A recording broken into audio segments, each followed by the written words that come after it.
Buenas, ¿cómo están?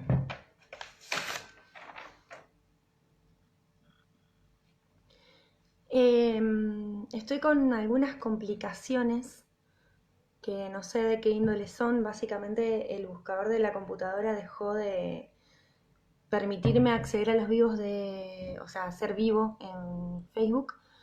Así que lo estoy haciendo por la vía del celular. No sé si se escucha bien y si se ve bien, les voy a pedir que me lo confirmen. Hola, Nazarena. ¿Se escucha bien? ¿Se ve bien? ¿Se entiende? Hola, Luciana. Voy a ponerle por las dudas. Hola, Delphi. Un poquito más de volumen. A ver, vamos a sacarle el timbre. Necesito que me digan bien, genial. Y ese es el delay que tenemos. Genial. Buenísimo. Bueno. Así que acá estoy con dos computadoras y haciéndolo por la vía del teléfono. Una grosa. Bueno, espero que anden bien. Eh, la semana pasada no nos pudimos encontrar. Genial, que se ve perfecto. Así que, buenísimo. Vamos a ir de a poco ubicando algunas cuestiones. Que me parece muy importante poder ubicar. La primera es que estamos entrando en lo que es la unidad 2, ¿sí? Con este texto de Müller. Y que nos quedó un texto pendiente de Castoriadis, que es el del político, del pensamiento político, el pensamiento político, que lo vamos a trabajar, pero cuando trabajemos lo que hace a Grecia posiblemente, o cuando trabajemos imaginación, imaginario y reflexión. ¿Sí? Lo segundo que les quería decir era que, bueno, hoy vamos a trabajar un poco lo que es Platón en relación a Müller. Genial. Necesito saber qué tanto delay tenemos, motivo por el cual yo voy a hacer silencio y necesito que ustedes me digan que escucharon esto último que dije.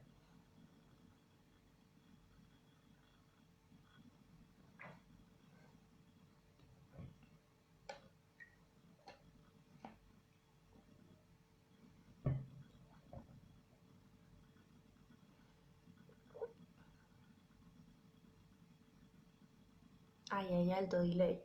¿Me escuchan? Ahí va, perfecto. Bueno, antes de meternos de lleno con Platón, me voy a tomar un ratitito así, porque yo sé que estoy densa, pero les voy a pedir que descacharren sus casas, que chequen el agua de los animales, limpien todos los días y que tengan en cuenta que estos días de calor hay proliferación de mosquitos y que bueno, hay muchísimos casos de dengue en Rosario, lo cual no significa que no nos cuidemos más del coronavirus. Se siguen cuidando del coronavirus, le suman el cuidado del dengue, ¿sí? Acá estamos bien, pero bueno, mi hermana está transitando la enfermedad, por suerte sin fiebre, así que estamos tranquilas y estamos atentas a que no la pique ningún otro mosquito. Por eso también ando media en las corridas hoy, como verán. Así que por favor, cuídense también, porque puede pasarles que les agarre sin fiebre como le agarró ella y que fuimos a la guardia solo por un salpullido, ¿sí? Eh, Muy importante. Bueno, bien, vamos a empezar un poco a adentrarnos en lo que es Platón. Vamos a retomar algunas cuestiones en relación a Platón. Para eso necesito preguntarles si el año pasado ustedes vieron algo en relación a la República o si vieron algo en relación a la alegoría de las cavernas de Platón.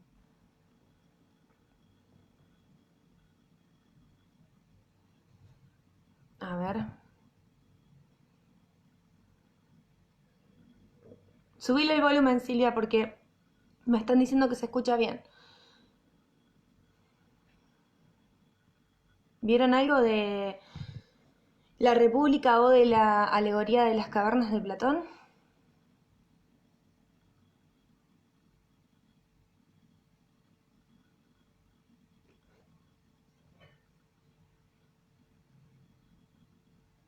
Uh-huh.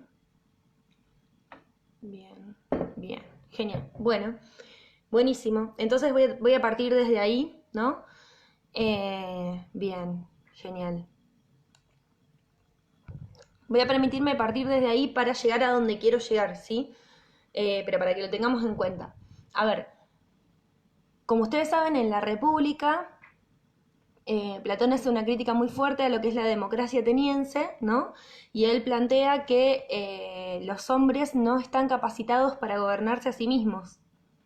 Él lo que dice es que los hombres se corrompen fácilmente, que las masas son dominables, que las razones de la corrupción vienen más ligadas a las cuestiones corporales, que pueden tener que ver con las mujeres, con el poder o con el dinero, ¿sí? Y lo que dice es que las masas no estarían lo suficientemente formadas como para poder elegir a aquellas personas que mejor las representarían, perdón, para llevar adelante el gobierno en pos de la democracia. Entonces, lo que plantea Platón es que la democracia es la vía de ingreso a lo que es la corrupción no entendida como uno la ve en la televisión, sino entendida como lo que veníamos planteando en relación a la clase pasada en Castoriadis, en esto de dejar de actuar por el bien de la polis y comenzar a actuar por el bien de uno mismo. Por lo tanto, corrupción no necesariamente es enriquecimiento o es robo, sino que tiene que ver con priorizar el bien particular por encima del bien colectivo. Platón lo que propone es que no hay hombres y mujeres que estén, directamente mujeres no. Las mujeres no están capacitadas para eso y dentro de lo que son los hombres no hay hombres que estén capacitados para el gobierno de otros hombres que no sean los filósofos. Los filósofos son los únicos que pueden, por decirlo de alguna manera, decirle a las personas cómo manejarse en sus vidas, tanto públicas como privadas. ¿Por qué? Porque él retoma esta crítica a la democracia y dice que en la democracia no se garantiza el bien de la polis. Tomemos la palabra bien tal y como Platón la entiende. ¿Qué es lo que nos dice él? Que lo bueno, lo bello y lo justo para Platón no son categorías, ¿no? Para Platón son ideas. Esas ideas están en el mundo de lo inteligible que está diferenciado radicalmente del mundo de lo sensible. Son ideas puras, son ideas eternas, son ideas a las que se aspira y que a esas ideas solo se las puede alcanzar por la vía del entrenamiento del alma para separarla de lo corpóreo y que pueda conocer lo que está por encima, lo que está en relación a el mundo de las ideas. Entonces, lo que plantea Platón justamente es que son los filósofos quienes deben gobernar. Eso es un poco lo que él plantea en La República. ¿Qué toma de esto Castoriadis?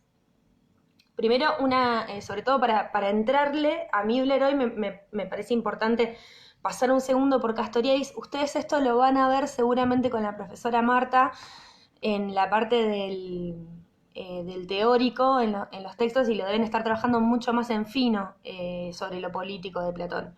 Sobre lo político de Platón, Castoriadis lo que dice en algún punto es que Platón rastrea 3 tipos de político.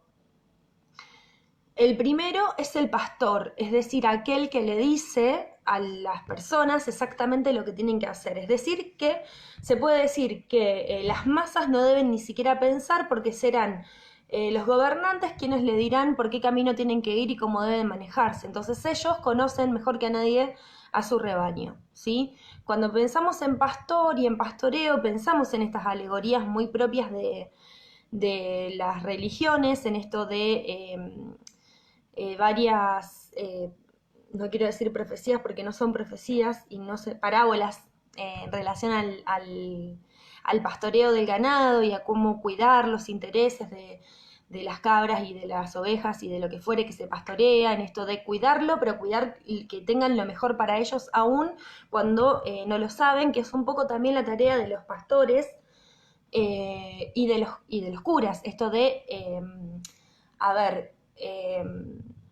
educar en la fe a las personas para que no se pierdan por su camino. Entonces, la idea del pastor que Castoriadis toma sobre lo político de Platón, justamente tiene que ver con esto. La segunda, que es la que es un poco más interesante, sí, que es la que toma Castoriadis, es la idea del político como un tejedor, ¿no?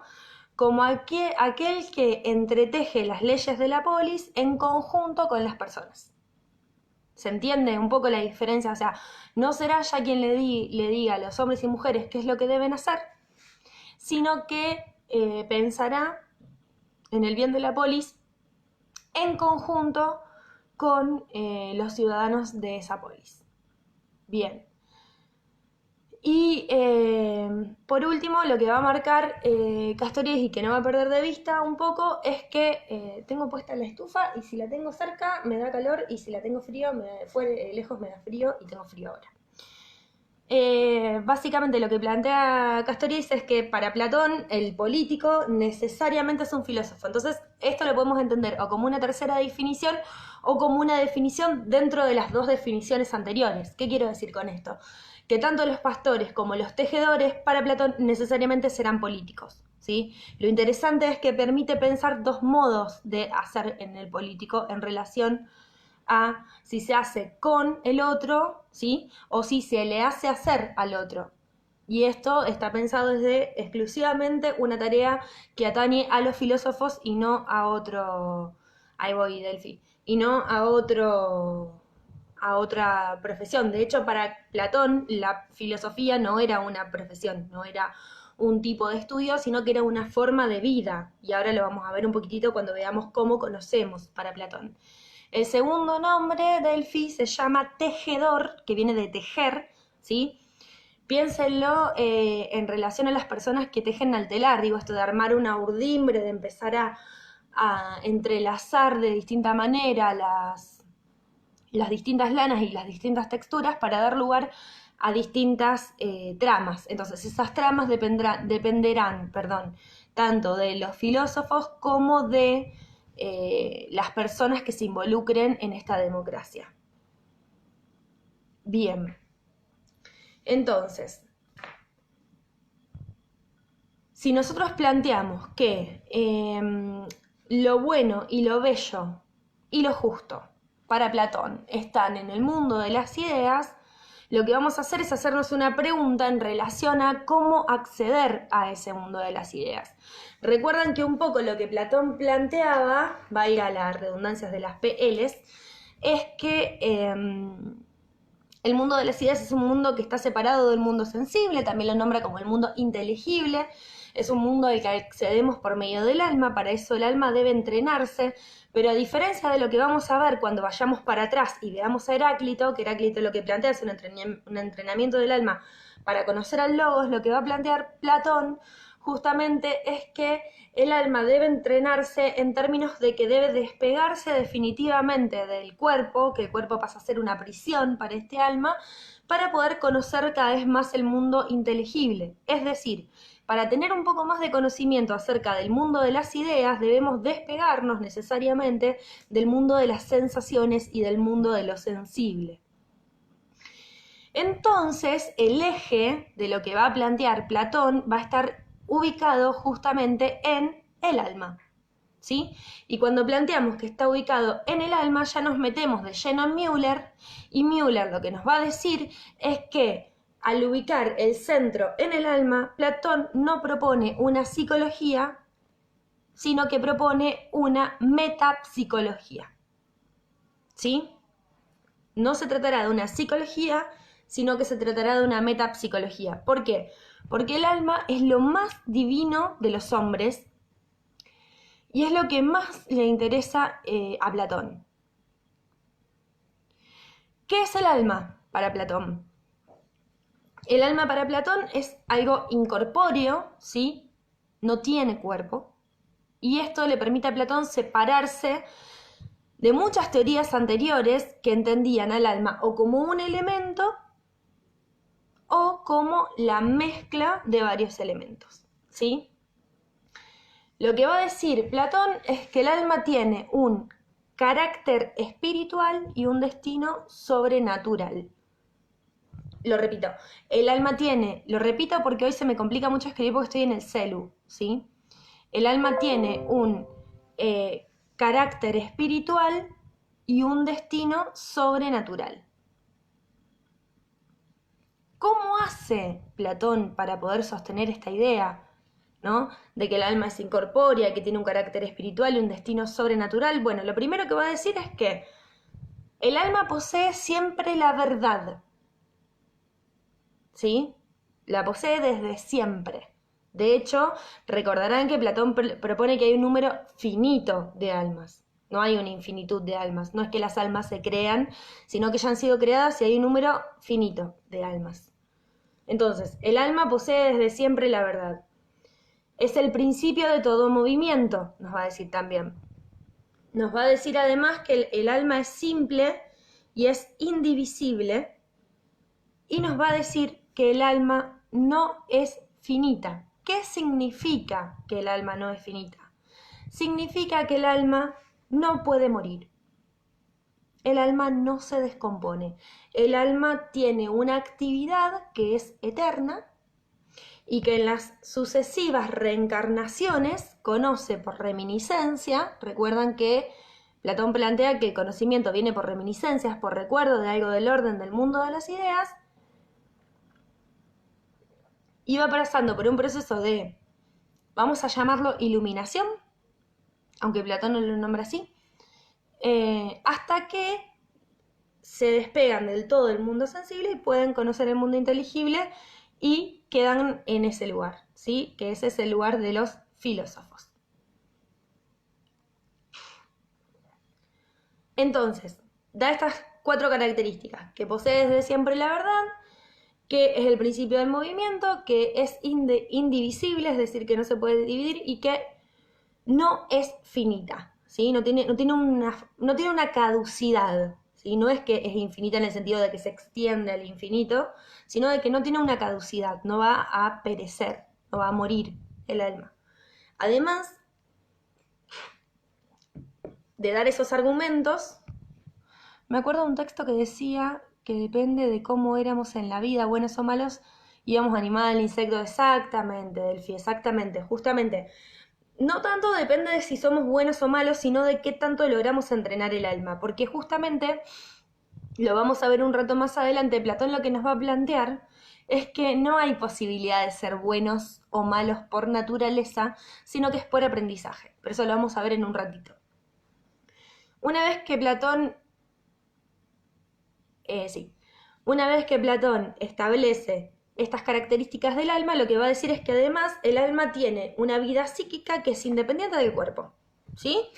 Es independiente la vida psíquica del alma del cuerpo al que ese alma gobierna, y lo que va a decir también es que lo que busca todo el tiempo el alma es la liberación de la vida material. Y que a través de las distintas reencarnaciones lo que va haciendo es elevarse por encima de los placeres mundanos. En ese sentido, y jugando un montón a la chicana, lo que podríamos decir es que los budistas son platónicos. Pero jugando un montón a la chicana, ¿eh? No se les ocurre escribirlo en un parcial, en un final, y no se les ocurre decírselo a una persona que suscribe el budaísmo porque no está bien. Eso es una chicana. Bien.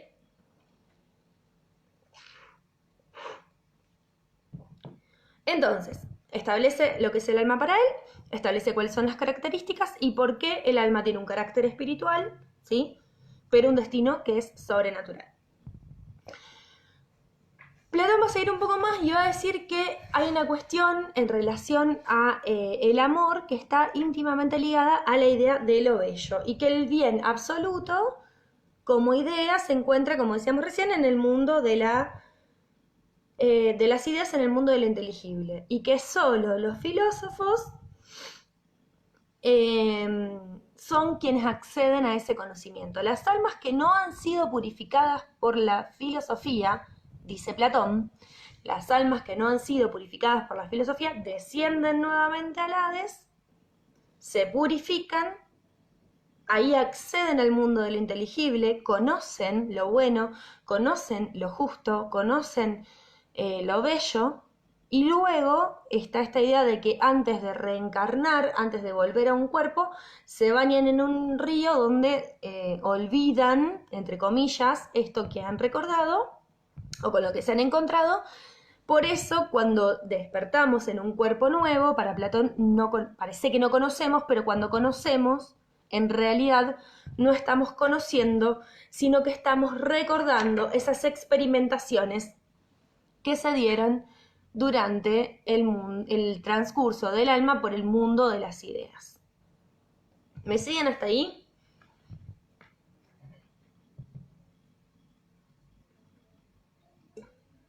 Dígame si me siguen.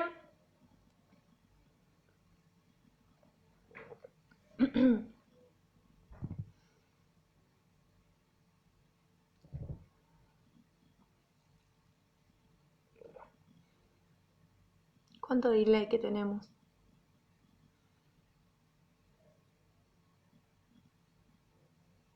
Bien.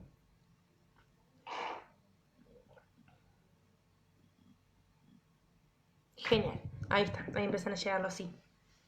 Bueno, entonces, yo lo que hice un poco recién fue partir de la idea de la crítica de Platón a la democracia, tratar de llegar por la vía de esa crítica a su concepción del mundo de las ideas, a partir de ahí tomar el concepto de alma, y ahora vamos a tratar de entender este pequeño, digamos, este pequeño ingreso que yo acabo de hacer a lo que es la teoría del conocimiento para Platón. Vamos a tratar de desmenuzarla un poco, ¿les parece?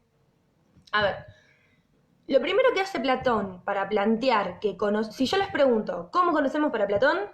Ustedes me dicen, ¿conocemos por reminiscencias? Perfecto. O sea, esa es la respuesta correcta, si es que tuviera que decir que hay una respuesta correcta. Ahora, ¿qué significa conocer por reminiscencia? Bueno, sí, tiene que ver con el pasaje del alma por el mundo, de las ideas. Perfecto. Pero, ¿qué pasa con todo lo que está acá? Digamos, ¿cómo puede ser que yo conozca solamente ideas si yo ahora que estoy hablando con ustedes estoy usando mis 5 sentidos para hablar con ustedes? ¿Cómo puede ser que yo les pueda transmitir algo del orden de la verdad si lo tengo que hacer utilizando mis sentidos? ¿No? Esa es una pregunta muy interesante que podríamos ubicar en relación a Platón. Y acá es donde podemos tomar, digamos, otra forma, que en realidad no es otra forma, sería como la otra parte de la teoría del conocimiento de Platón, que es que esto mucho no se dice y que Müller lo toma y lo explica muy bien, que dice directamente que Platón descarta todo lo que tiene que ver con la sensación como base de conocimiento, ¿sí? Él considera que no es posible conocer tomando como base las sensaciones, ¿sí? Y da un ejemplo de médico y enfermo, donde dice que por más que el enfermo pueda relatar qué es lo que le pasa, hasta que alguien no interpreta ese relato, no puede decir qué es lo que tiene ese enfermo. Por lo tanto, no podemos conocer basándonos en las sensaciones, porque las sensaciones son engañosas. ¿Por qué? Porque Platón lo que hace es problematizar al concepto de sensación y termina diciendo que la sensación se pierde, ¿sí? Para que algo pueda ser conocido de una determinada manera, ¿sí? Para que algo pueda ser la base de un conocimiento, para que yo pueda conocer algo, tengo que tener cierta permanencia, ¿sí? Y si los objetos cambian constantemente, no hay una permanencia al respecto, por lo tanto no podemos aprenderlos. Esa permanencia es necesaria tanto en los objetos que están por fuera de mí, como en los sujetos que conocen. Ahora, si las sensaciones se van modificando, yo no puedo aprender absolutamente nada de eso. Entonces, lo que va a decir es que tiene que haber algo que ordene aquella información que le llega al alma y ubica a la actividad racional como la clave del conocimiento. ¿Sí? ¿Qué es la actividad racional para Platón? Él dice que la actividad racional es la capacidad de coordinación. Coordina lo semejante, ¿sí? Establece una coordinación de lo semejante, pero Müller lo que nos agrega es que... Sí, Ailén, ¿qué se te cortó?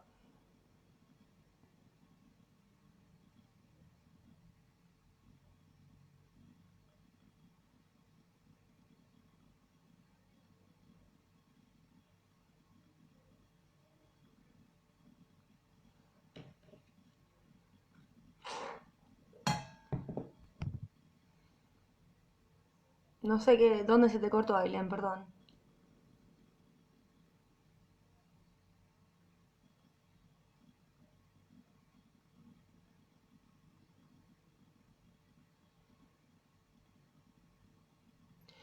¿En qué queda?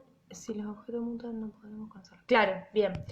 Entonces, lo que plantea Platón es que el problema de la sensación como base del proceso de conocimiento, o sea, Platón no dice que nosotros no sentimos, dice, sí, sí, sí, nosotros sentimos, pero no podemos conocer por la vía de la sensación, porque los objetos van mutando constantemente y los sujetos que conocemos también vamos mutando constantemente. Entonces, si queremos plantear una teoría del aprendizaje, tenemos que poder tener en cuenta algo que tenga cierta permanencia, que se sostenga en cuanto tal, que no varíe, ¿sí? Entonces, ¿qué es lo que no varía? La actividad racional. Él lo que plantea es que la actividad racional lo que hace es coordinar aquellas cuestiones que son semejantes y está íntimamente ligada con la reminiscencia y por lo tanto con la cuestión metafísica propia de Platón. A ver, ¿por qué la actividad racional va a estar ligada con la reminiscencia y con la condición metafísica de Platón? Porque, ¿se acuerdan que cuando Platón propone el modo de conocimiento y hace la alegoría de las cavernas, él lo que propone es que muchas veces con los sentidos y con las sensaciones accedemos a sombras vacías, a sombras que están ahí, que se proyectan, cuando en realidad el conocimiento está por fuera y nos cegaría si lo quisiéramos conocer exclusivamente con los sentidos, sino que tenemos que poder conocerlo con el alma. Entonces ahí tenemos cómo engancha el alma con la reminiscencia, por lo tanto, si hablamos de alma, hablamos de metafísica, y ahí vemos cómo la cosa termina siendo que para poder conocer tenemos que desprendernos del mundo sensible, ¿sí? Y acá le da bastante importancia al conocimiento matemático. Me voy a tomar un segundo para ver si lo pudieron pescar, pero antes quiero cerrar esta idea. ¿Cómo es que le da importancia al conocimiento matemático? Bueno, él dice, a ver, el conocimiento matemático nos da una forma de conocer el mundo por un sistema muy bien definido, porque yo tengo ángulos, tengo cuestiones pares, tengo cuestiones impares, tengo números, pero eso que está tan bien definido no lo puedo justificar por sí mismo, ¿sí? Es muy difícil encontrar purezas que son propias de la matemática en el mundo actual. Por lo tanto, al conocimiento matemático, Platón lo subordina a la dialéctica, ¿sí? Y dice que es la razón la que nos permitirá establecer incluso las verdades matemáticas. Ahora sí, me tomo un mate y me fijo si me entendieron hasta acá. Me parece que estoy yendo un poco rápido quizás. Avísenme también eso.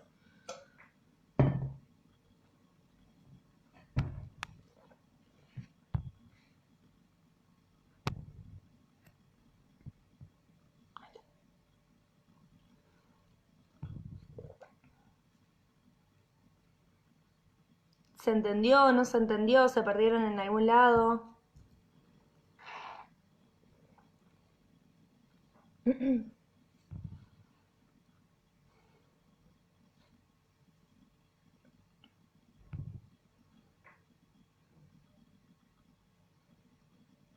se entiende.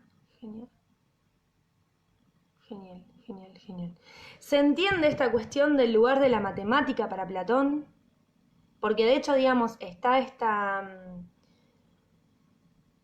ahí voy con lo de la razón. Está esta cuestión de que Platón decía que para aprender filosofía nadie no debía saber matemática. Había que saber matemática antes de saber filosofía. Bien, vamos a retomar la cuestión de la actividad racional. A ver, la actividad racional es la que nos va a permitir hacer una coordinación en relación a lo semejante, ¿no? Y nos va a permitir acceder a algo del orden de la reminiscencia, perdón, me arripo con el mate, nos va a permitir acceder a algo del orden de la reminiscencia en el sentido de que será el alma la que pueda conocer las ideas sensibles, la que pueda informar algo acerca de tanto lo que pasa acá como lo que pasa en el mundo de lo sensible, pero por la vía de la actividad racional. Entonces, el conocimiento, para poder conocer, tenemos que desprendernos del mundo sensible. Hasta acá vamos más o menos bien. Y acá es donde él le da importancia al pensamiento matemático y dice que el sistema matemático es un sistema de conocimiento que tiene principios muy bien definidos. Y que esos principios que están muy bien definidos muchas veces no pueden justificarse por sí mismos, ni tampoco pueden justificarse en esta realidad, ¿sí? Hay ciertas cuestiones en relación a la pureza de lo matemático que no puede justificarse por sí mismo y que tampoco puede justificarse en el mundo de la realidad, en el sentido del mundo de lo sensible. Entonces, lo que va a decir Platón es que el pensamiento matemático lo va a subordinar a la cuestión de la dialéctica por la idea del dominio de la razón, ¿sí? Será la razón la que nos permita establecer los razonamientos matemáticos que darán cuenta del mundo, ¿sí? De una manera que hoy podemos pensar como científica, no en la época de Platón, porque en la época de Platón esa discusión no estaba, pero que hoy podríamos pensar que es la base del positivismo, ¿sí? Con todo este movimiento donde él pasa por desestimar la sensación. De desestimar la sensación llega a la actividad racional. A la actividad racional la basa en el ejercicio, no en el ejercicio, sino en el pensamiento matemático, y a la vez el pensamiento matemático lo subordina a la dialéctica y por lo tanto nuevamente a la razón. Imaginémonos que cualquier atisbo de tratar de pensar algo del orden de lo sensible quedó totalmente eclipsado, ¿sí? Lo sensible ya quedó perdido por allá atrás. A nadie le importa mucho, lo que más nos importa es cómo es que podemos llegar al conocimiento de estas ideas inteligibles que nos van a traer lo mejor para nosotros y para el resto, ¿sí? Lo interesante del pensamiento platónico y del modo de pensamiento platónico es que si bien no va a haber algo en el mundo sensible que se corresponda directamente con lo que pasa en el mundo inteligible, porque no por nada lo verdadero está sustraído de este mundo sensible, lo interesante es que podemos obtener material del mundo inteligible para gobernarnos acá. O sea, si alguien está lo suficientemente preparado como para poder sustraerse de los intereses propios de este mundo, ¿sí? Podrá contemplar aquello que es bueno, bello y justo y podrá decirnos a todos cómo manejarnos de la mejor manera posible para que la polis salga lo más adelante posible. De hecho, para Platón, los filósofos eran incorruptibles, ¿sí? Habían apreciado tanto el mundo de lo inteligible que ya no necesitaban ni siquiera pensar en los placeres mundanos que podían ser dados por el placer sexual, por la corrupción, por el poder o por el dinero. Los chabones estaban más allá de eso. Si encuentran algún filósofo de eso, sáquenle una foto y súbanla a Instagram. No sé, hagan algo, porque no hay nadie que sea así. Y esa es la gran crítica a Platón. Pero se entiende que con esta idea del conocimiento del inteligible y este lugar que le da al alma a Platón, por ejemplo, no podemos hablar de amor platónico. Porque, digamos, justamente se amará algo del orden de lo bello, en tanto y en cuanto eso bello esté presentificado en el ser que tengo adelante o el objeto que tengo adelante según mi conocimiento o mi entrenamiento del alma en relación a contemplar el mundo de lo inteligible. Entonces no hay un amor platónico como algo que me gusta pero está perdido, o que me gusta pero no me da bola, tipo mi amor platónico es David Bowie. No existe eso en el pensamiento platónico, ¿se entiende? Profe, no terminé de entender cómo está relacionada la actividad racional con la reminiscencia. Sí. A ver, el conocimiento para Platón no va por la vía de los sentidos.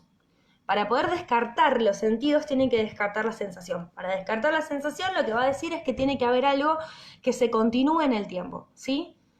La sensación es finita, en el sentido de que yo ya sentí. Los sentidos me engañan. Los objetos mutan, los sujetos mutan, entonces necesitamos algo que tenga permanencia, valga el fallido. Permanencia en el tiempo. Entonces Platón dice, bueno, la actividad racional que será la que tomará eso que aparece y le dará una vuelta, ¿no? Entonces, esa actividad racional va a ser inseparable de la idea de la reminiscencia, porque va a ser una actividad propia del alma y será el alma la que establezca cómo conocer, ¿se entiende? O sea, este alma estará marcada todavía por esta reminiscencia, que para Platón es el modo en el que nos acercamos al mundo de lo sensible. Nos acercamos al mundo de lo sensible porque nuestro alma ya estuvo ahí. Y porque cuando se vuelve a encontrar con estas ideas, recuerda. ¿Se entiende? O sea, y este recuerdo, esta reminiscencia, para Platón implica que el conocimiento necesariamente conlleva un desprendimiento del mundo sensible.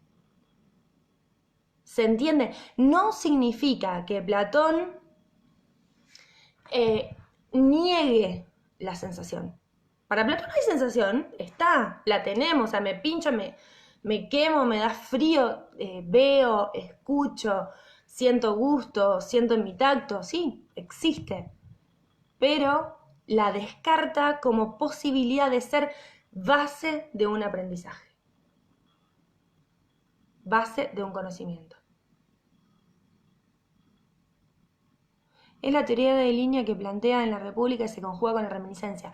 Claro, en realidad yo arranco por la República también para que pensemos un poco por qué plantear esta idea de las formas o las definiciones del político que aparecen sobre lo político de Platón.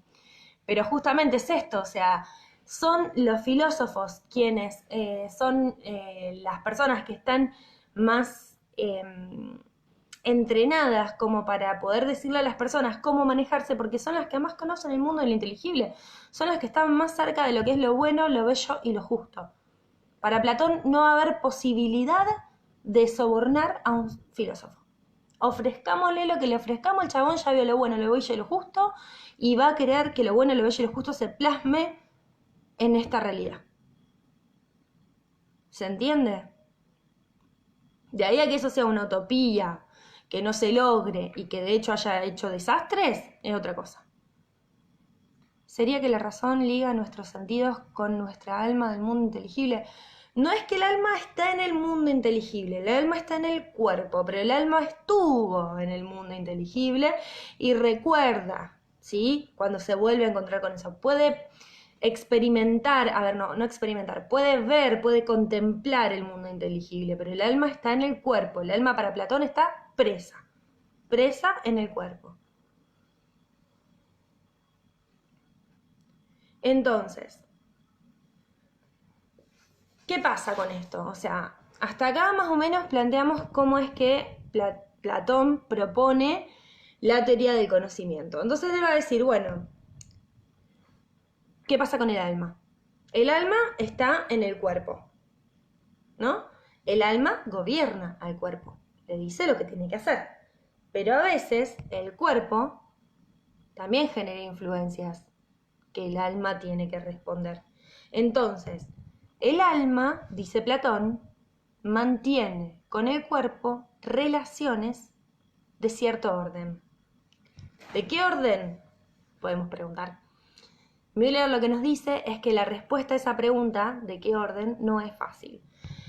¿Por qué? Porque el alma en Platón es tripartita, tiene 3 pedazos. El primer pedazo, que es el principio divino, es la cabeza hasta el tronco.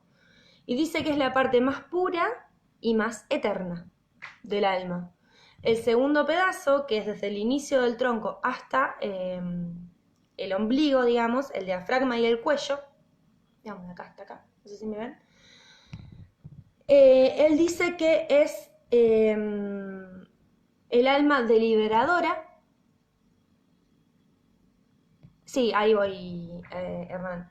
El alma deliberadora, y lo que dice es que esta es la parte del alma que intenta contener los apetitos. Y cuando digo apetitos no me refiero solamente a apetitos de hambre, de comida. Y la tercera parte, que es la peor, que es entre el diafragma y el ombligo, que ahí es donde están los deseos y las pasiones. Estas dos partes, entre la deliberadora y esta tercera parte que les digo que la peor, forman el alma inferior. Entonces, el alma en Platón es tripartita, pero a la vez dentro de esa tripartición podemos entender eso, ¿no? La parte divina y la parte inferior. En esa parte inferior hay una parte que es más deliberadora y hay una parte que sucumbe a los deseos y a las pasiones. ¿Sí? Ahora, vamos a responder antes de avanzar, y de paso me dicen si tienen alguna duda en relación a la noción de alma que plantea Platón. Dice, profe, ¿podría volver a explicar lo de los 3 tipos de político que rastrea Platón? Sí. Los 3 tipos de definición de político que Castoriadis rastrea de Platón sobre el político de Platón son, el primero, que tiene que ver con el pastor, es decir, aquel político que puede hacerle hacer al pueblo porque sabe lo que necesita, sabe lo que quiere, sabe lo que le falta, aun cuando el pueblo no lo sabe. ¿Sí? Un verdadero pastor es aquel que sabe en qué momento su rebaño tiene que ser liberador, tiene que ser llevado a pastorear, en qué momento tiene que volver, en qué momento se tiene que esquilar, en qué momento se tiene que reproducir, en qué momento se tiene que castrar. Y tiró el jueguito psicoanalítico como para que quede ahí peloteando nomás. La segunda definición del político que toma Castoriadis de Platón es el del tejedor. El tejedor es aquel que entreteje las leyes junto con ahí voy, Meli. Es el que entreteje las leyes junto con el pueblo. Es decir, que es aquel que puede, por medio de un hacer conjunto, hacer con el otro, ¿no? Hacer con el pueblo, en pos de que las leyes se vayan armando por el bien de la polis, pero en esto de el compartir el entretejimiento. Ahora, yo les hablaba de un tercer tipo de definición que en realidad tiene que ver con las otras dos, que es con el político. La única forma de que sea político tiene que ver con que sea filósofo. Siempre, los filósofos son aquellos que son los que están más cercanos a lo bueno, lo bello y lo justo, por lo tanto son quienes están más capacitados para gobernar la polis, ¿sí? Y para gobernar cualquier tipo de sociedad. Por lo tanto, Platón lo que propone es la abolición de la democracia y que el poder esté en manos de los filósofos, que son los que no se van a dejar tentar por ninguno de los placeres mundanos y que van a actuar en pos del bien de todos, no del bien propio, sino que van a ir en pos del bien de la polis. ¿Se entiende? Entonces, en realidad son dos definiciones que son el pastor y el tejedor, pero las podemos rastrear como 3 o directamente incluir esta idea de la definición del filósofo dentro de la del tejedor y dentro de la del pastor. ¿Se entendió?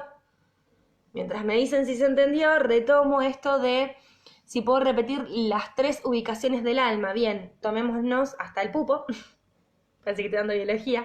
La primera parte tiene que ver con la cabeza. En la cabeza nos encontramos con el principio divino.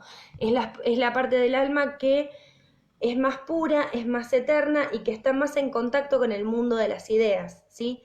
Del cuello al diafragma tenemos el alma deliberadora. Es aquella que puede encontrarse con ciertas pasiones pero batallar contra ellas, ¿sí? Es la que logra contener ciertos apetitos, que no tienen solo que ver con el hambre, tienen que ver con los apetitos sexuales, tienen que ver incluso con los placeres mundanos que nos distraen del mundo de las ideas, ¿sí? La deliberadora. El tercer tipo de alma, que es un alma más a ver, por decirlo de alguna manera, subterránea, más interna de la que nos habla Platón, que de hecho Miller lo ubica medio como tirando el chistecito como la peor, entre comillas, es la que queda entre el diafragma y el ombligo, y ahí es donde se ubican todos los deseos y todas las pasiones. Por lo tanto, es el alma más inferior. Ahí es donde sucumbimos, más que nada, ¿sí? Y ahora me interesa tratar de verlo en relación a la teoría de los humores. Pero antes de eso, les voy a preguntar si tienen alguna duda.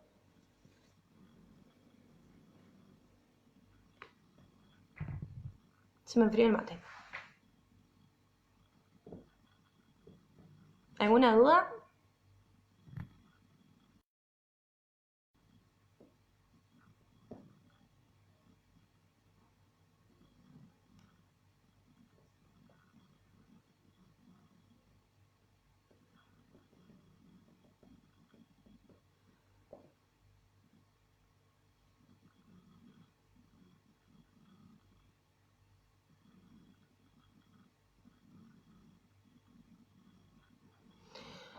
¿Cuánto delay que tenemos hoy? Bien, genial.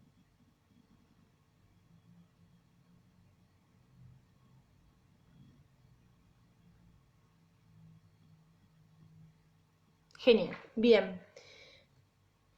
Bien, fíjense cómo Müller nos permite entender mucho más claro a Platón, porque lo que va haciendo es como tomar un camino e ir sumándole los distintos elementos de la teoría del conocimiento, de la teoría del alma y del mundo de las ideas, y va como muy esquemático en ese sentido. Por eso yo recomiendo muchísimo la lectura de Müller para entender a Platón y para entender a Aristóteles también, que es lo que vamos a trabajar un poco la próxima. Bueno, genial. ¿Qué pasa con los trastornos psíquicos? ¿No? Que es algo muy interesante. Bueno, eso es lo que les decía al principio del encuentro, cuando me preguntaban un poco en relación a la bondad y a la maldad. Platón lo que dice es que nadie es malo porque quiere. No niega la existencia de la maldad, ¿sí? Plantea esta idea de que nadie es malo porque quiere. Y lo que dice es que se llega a ser malo por una mala educación o por una mala disposición del cuerpo. Vamos primero con la mala disposición del cuerpo y después vamos con la mala educación. La mala disposición del cuerpo tiene que ver con cierta mezcla de humores que se mezclan dentro del alma, sobre todo los humores del alma más inferior. ¿Recuerdan la teoría de los humores? No sé si la dieron, es muy divertida. Es esta idea de que, a ver, el cuerpo produce ciertos humores que son ciertos jugos, ahí le podríamos decir, por ejemplo, la bilis, los jugos gástricos, bueno, y que esos humores, según cómo se mezclan en el cuerpo, generan estados de ánimo, ¿sí? Entonces dice que, por ejemplo, si se mezclan en el alma distintos humores, se puede generar tristeza o pena, se puede generar pereza, fíjense, qué interesante, la pereza viene de los humores, y por eso esta idea del estoy de mal humor, estoy de buen humor.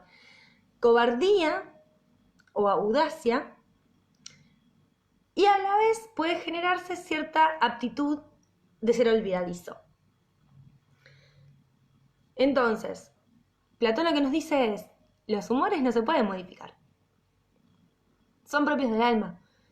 Entonces, ¿a qué se apunta? A educar, no psicologizar, a educar. ¿Cómo educamos? Orientando o obligando.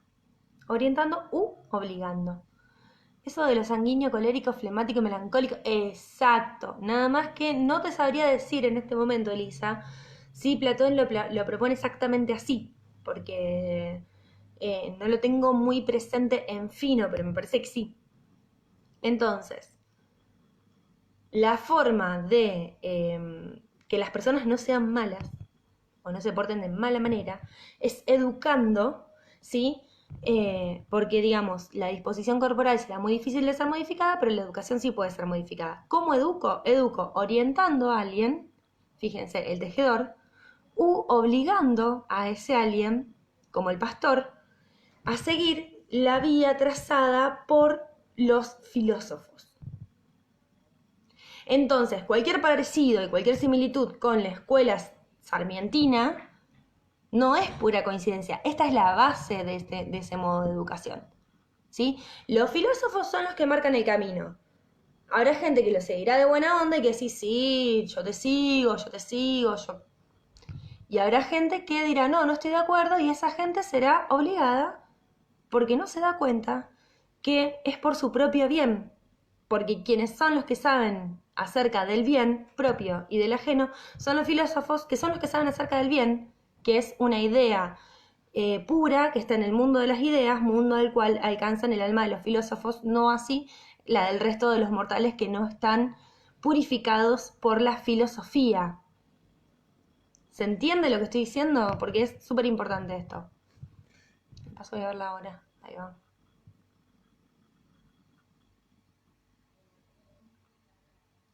Vamos a esperar a ver si se entiende.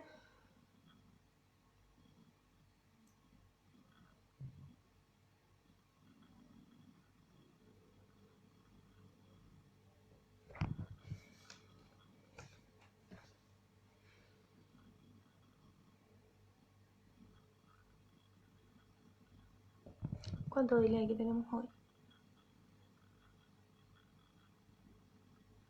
Bien, genial. Yo calculo que la semana que viene me van a decir si me pasan esa contraseña del Google Meet. La verdad que me pensé primero que era mi compu, entonces intenté... No, mentira, mi compu la tengo inhabilitada. La de mi hermana, intenté con una que tengo acá en casa que no es mía, que la trajeron otra vez y que es de una amiga, y tampoco. Intenté con el celular y tampoco. Así que supongo que de Bedelía me darán novedades en breves. Educar seguiría seguir a los filósofos por las buenas o por las malas, sí, desde luego. Pero a ver, ¿qué diferencia ves en eso con la escuela normal? Y la escuela moderna, digo, en esto de educar es hacer lo que te hacen, lo que te dicen que tenés que hacer. Y si no haces lo que te dicen que tenés que hacer, digamos, si haces lo que te dicen que tenés que hacer, te dan un premio. Y si no, te dan un castigo. Es así, digamos. Bien. Pero sí me parece muy interesante esto que decís, Antonella, de seguir a los filósofos, ¿sí? Porque justamente no vamos a tratar de cambiar la forma de pensar de las personas, ni la forma de percibir, sino que lo que van a intentar los filósofos es directamente hacerle lo que tienen que hacer. Y si alguien quiere decirle a alguien más lo que tiene que hacer, deberá primero ser especialista en matemáticas y después formarse en filosofía para poder desprenderse de lo corpóreo, conocer a lo inteligible y a partir de ahí decir qué es lo que tiene que hacer. Puro adoctrinamiento, sí, puro adoctrinamiento, tal cual. Bueno, no por nada, digo, Platón propone todo esto y su mayor discípulo le dice, no, esto no es así. Perdóname, pero no estoy para nada de acuerdo con vos, que es lo que hace Aristóteles. Hasta acá, de lo que venimos trabajando, sería todo lo que tiene que ver de Müller en relación a la teoría del alma y del conocimiento en Platón. Yo lo que les propongo, teniendo en cuenta que son las 8:30, es si quieren que les haga una pequeña introducción de lo que va a ser de Aristóteles y ya si quieren los libero o si quieren avanzamos con Aristóteles. Espero que ustedes me digan, yo estoy acá, ustedes están ahí, si quieren seguimos un poquito más, si no cortamos acá, yo no tengo ningún problema, porque tampoco sé, digamos, si tuvieron tiempo de leerlo o si tienen ganas de escuchar un rato más. Me dicen, con la mejor, yo no tengo ningún drama. Espero que les llegue lo que les acabo de decir y que tengan tiempo de tipear.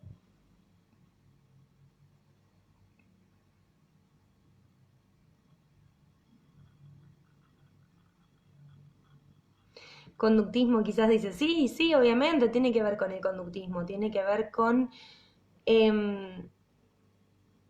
la justificación. A mí me parece muy interesante que ustedes puedan sostener esto de que la ligazón del conocimiento es a un proceso racional que solo los filósofos pueden llevar a cabo, ¿no? Y que solo los filósofos pueden conducir. Bien. Por ahí seguimos.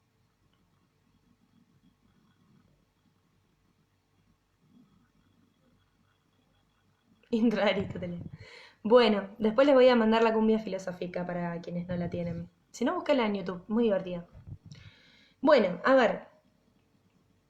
¿Qué pasa con el amigo Aristóteles? Aristóteles lo que plantea es que también tiene que existir algo del orden de la armonía, pero no tanto por el conocimiento de lo inteligible, sino por la vía de la observación objetiva. Fíjense que si ya decimos observación, hay algo que vuelve a la escena, que es la sensación. Por eso hay una representación muy interesante donde Platón está dedito para arriba, corte mundo del inteligible, y Aristóteles está dedito para abajo, corte mundo acá, no de lo sensible. ¿Sí? Para Aristóteles no hay mundo del inteligible. O sea, debe estar re bueno estar 25 años formando una persona y que esa persona te diga todo lo que vos dijiste está mal. Va, no sé si está mal, pero no concuerdo con absolutamente nada, yo voy a plantear otra cosa. Todo bien con cómo me formaste, pero no. ¿Qué pasa? Va a buscar entonces la armonía por la vía de la observación objetiva y va a plantear que la cuestión tiene que ir por la vía de lo concreto, ¿sí? De algo a lo que nosotros podamos ver y tocar, y se va a preocupar mucho por lo que tiene que ver con lo individual. Por lo tanto, para Müller, teniendo en cuenta estas cuestiones que tienen que ver con priorizar el estudio de lo concreto, con darle lugar a lo individual y con ir en pos de una observación objetiva, va a decir, bueno, acá estamos en el terreno de la psicología, con Aristóteles. Con Platón estamos en el terreno de la metapsicología, que era lo que decíamos antes, porque estábamos más del lado del alma. Iba a tomar Müller en relación a Aristóteles una crítica muy grande a Platón y va a decir que descuidó las condiciones reales, físicas y originarias de su existencia. O sea, Platón estuvo tan interesado en saber acerca del mundo del inteligible que descuidó las condiciones reales, físicas y originarias de su existencia. Platón no puede explicar, digamos, qué le da origen al cuerpo que aloja o que es carcelero del alma. ¿Por qué? Porque lo que va a decir Aristóteles es que la vida no se reduce a procesos físico-químicos, como venían planteando filósofos anteriores como Demócrito, que, a ver, Demócrito lo que y otros anteriores a Platón lo que plantean es esta idea de que todo es fuego, ¿no? De que el alma parece fuego. ¿Quién dice esto? Esto lo dice Heráclito. Heráclito lo que propone es que tenemos que entender al alma como parte del logos, el logos como fuego, que eso lo vamos a ver cuando veamos lo que hace Grecia, y lo que dice Aristóteles es no lo podemos pensar como un proceso físico-químico. Ahí voy, Julia. Tenemos que poder pensarlo más allá de eso. A ver, la crítica a Platón, ahí le vamos a entrar bien en fino, pero vamos a tratar de volver a ubicar esto que dije. Aristóteles busca entender busca la armonía, de la misma manera que Platón, pero por la vía de una observación objetiva. Esa observación objetiva tiene que tener en cuenta lo concreto, pero dándole una preocupación especial en relación a lo individual, ¿sí? Entonces, lo que nos dice Müller es, a ver, acá en Aristóteles estamos ya en términos de lo que es una psicología, ¿sí? ¿Por qué? Porque Aristóteles lo que va a decir es, Platón ha descuidado las condiciones reales, físicas, ¿sí? Y originarias de su existencia. Se ha preocupado tanto por conocer, esto lo estoy diciendo yo, no, lo inteligible, lo que está más allá, que no sabe qué es lo que está acá. Ni siquiera más acá, qué es lo que está acá. Entonces, va a decir, la vida no es reductible a un proceso físico-químico, no es reductible, hoy nosotros podríamos decir, no es reductible a la reproducción celular, pero tampoco podemos entender que el alma solamente es fuego. Y en eso hace una crítica muy fuerte a Heráclito. ¿Sí? Entonces, lo que plantea Aristóteles como oposición a Platón es que el carácter inmaterial del alma es la garantía de su inmortalidad. El hecho de que el alma sea inmaterial es lo que le da garantía de su inmortalidad, por lo tanto, va a separar el alma del cuerpo. ¿Sí? En el cuerpo quedan las sensaciones y en el alma queda la verdad. Eso lo dice Platón, ¿sí? Vamos hasta acá, porque me parece que crucé a los filósofos. Lo digo de nuevo. Platón propone que el carácter inmaterial del alma le da garantía de inmortalidad y separa el alma del cuerpo. En el lado del alma tenemos la verdad, en el lado del cuerpo tenemos las sensaciones. Platón, separación total. Alma, verdad, cuerpo, sensaciones, esto no sirve, esto sí sirve. Aristóteles lo que va a decir es que hay una colaboración entre alma y cuerpo. ¿Sí? Que hay una unidad funcional que depende del alma, pero que no puede existir el alma si no hay un cuerpo que la aloje. Por eso el texto de Aristóteles se llama De Anima, porque entiende al alma como eso que anima al cuerpo. ¿Se entiende? El alma es un principio de vida y de movimiento, pero también es acto. Es acto porque es la primer causa de vida, la primera causa de inteligencia, pero también es esencia y es forma porque se puede realizar en potencia en una forma más particular. ¿Se entendió? La diferencia de alma entre la diferencia de la relación alma-cuerpo con los dos filósofos. La verdadera oposición entre Aristóteles y Platón, o la digo de nuevo, porque medio como que me enredé.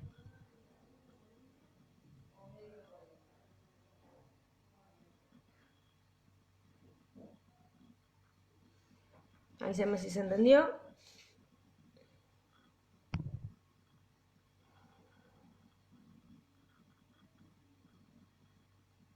Bien.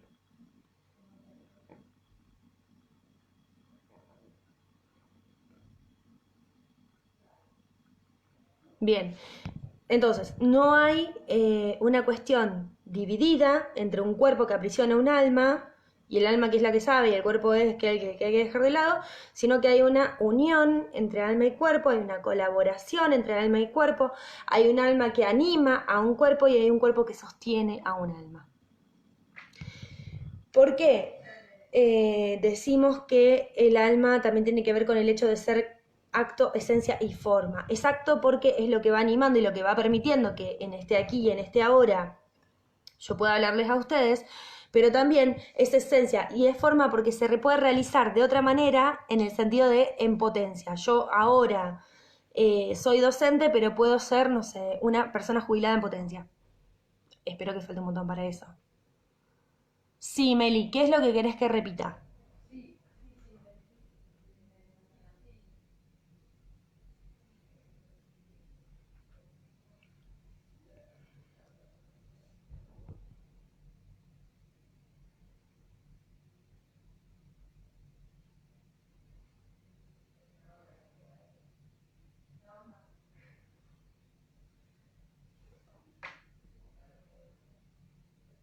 Ah, bueno, genial.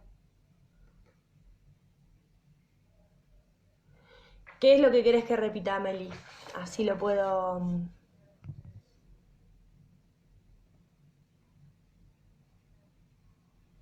Claro, sí. Bueno, lo del auto también lo voy a tener en cuenta porque no. Perdón.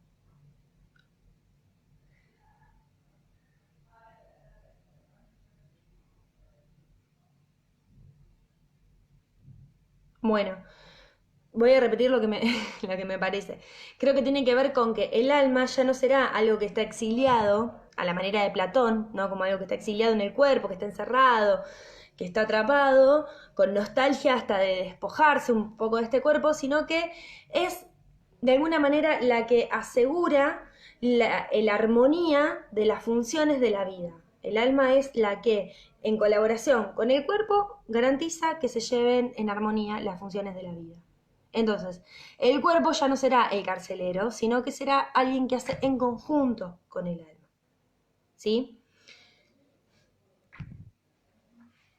El alma va a ser la forma del cuerpo, dice.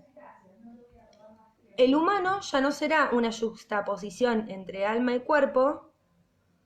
Ahí va. Avísame si lo entendiste con esto que dije recién y avisa un poquito más y si te vuelvo a perder, decime, Meli. Sino que es, fíjense, que Aristóteles dice que el alma es la entelequia primera de un cuerpo natural que tiene la vida en potencia. Es decir, que es el principio de movimiento, es el principio de crecimiento, es el principio de generación y de gestación. Es la que unifica todas las funciones, ¿sí? Sin exceptuar lo sensible, sin exceptuar las sensaciones y sin exceptuar tampoco el entendimiento. No es posible, dice Aristóteles, y esto lo remarca mucho Müller, separar el órgano de la función. Entonces, el alma es la causa y el principio de todo ser vivo, y la psicología en Aristóteles va a estar ligada con la biología y con la botánica. ¿Por qué? Porque va a haber un alma vegetal, un alma animal y un alma humana. La vegetal es la que se nutre y crece, como cualquier planta. La animal es la que se desplaza según sus deseos y según sus adversiones. Es decir, según lo que quiere y según lo que no quiere, según lo que lo atrae y según lo que lo amenaza. Y la humana va a tener diferencias de grado en el sentido de que no solamente nos manejamos en relación a los deseos, sino que también incluso nos podemos manejar en contra de los deseos.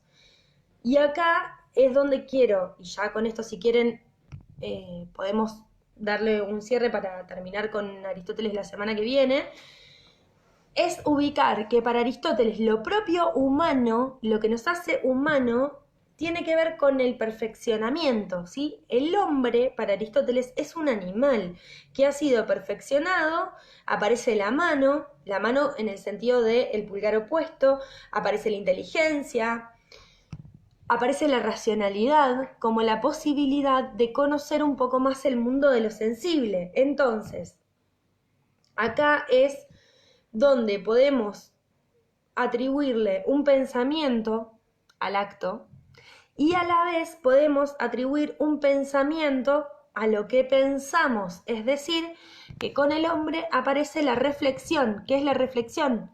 El pensamiento sobre el pensamiento. Cuando yo reflexiono sobre algo es cuando el pensamiento se vuelve sobre sí mismo, ¿no?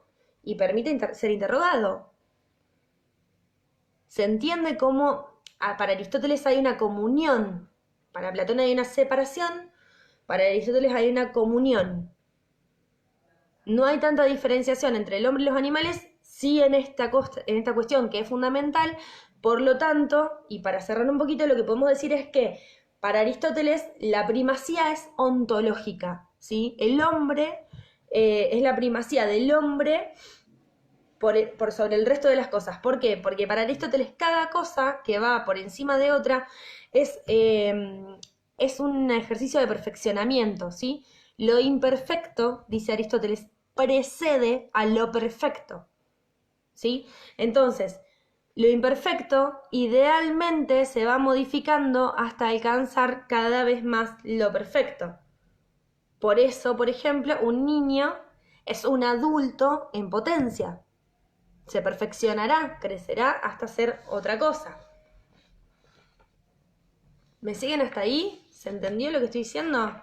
Ahora, volvemos, y con esto ya cierro para la semana que viene trabajar un poco la cuestión de las sensaciones del alma.